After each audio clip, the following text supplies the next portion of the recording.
The Dershow. Tomorrow there's a very important meeting. A lot will turn on it. It's the first meeting Trump has had with a foreign leader, and not surprisingly, he picked Bibi Netanyahu to be the first foreign leader he met with. I know them both very well. Obviously, I know Netanyahu longer.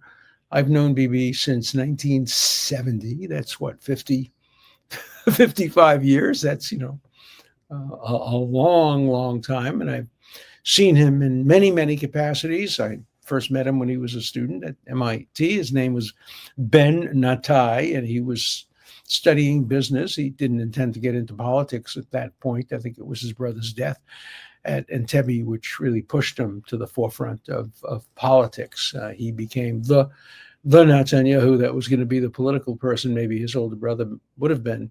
I knew their father. Their father was a great Zionist in the 1920s and 30s and 40s, came to America as the representative of Jabotinsky and Begin, that branch of the Israeli Zionist movement, and pushed hard to get help and support against the Holocaust.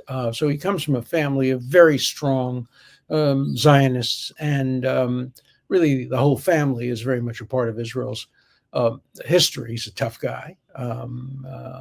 He's a guy who really knows how to negotiate and bargain. He has managed to put together coalitions when people thought it would be impossible to do so. I've known Trump less time than that. I met him many years ago, but I didn't really get to know him until I represented him on the floor of the Senate in his first impeachment. I've gotten to know him fairly well. We speak honestly and openly to each other. He, wishes I were more supportive of him politically over the years. I've been very supportive of him legally, and I've been very supportive of him in many of his policies, but not all of them. I come from a very different background and tradition as a centrist, liberal Democrat.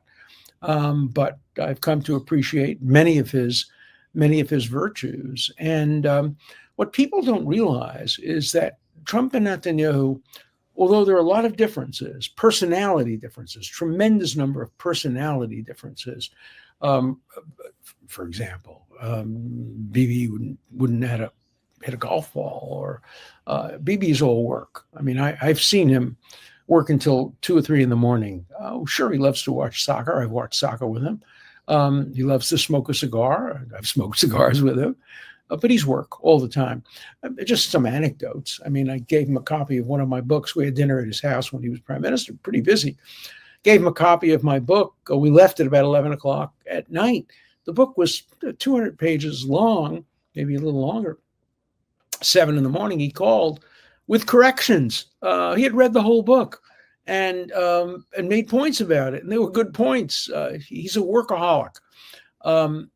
Trump, not as much. I mean, Trump works very, very hard, and when he's at the desk, he is totally intense and totally involved. But he loves 18 holes of golf, and he loves schmoozing with his friends and people at Mar-a-Lago. I know I've seen him. I've been there and seen him at work, and probably he is working.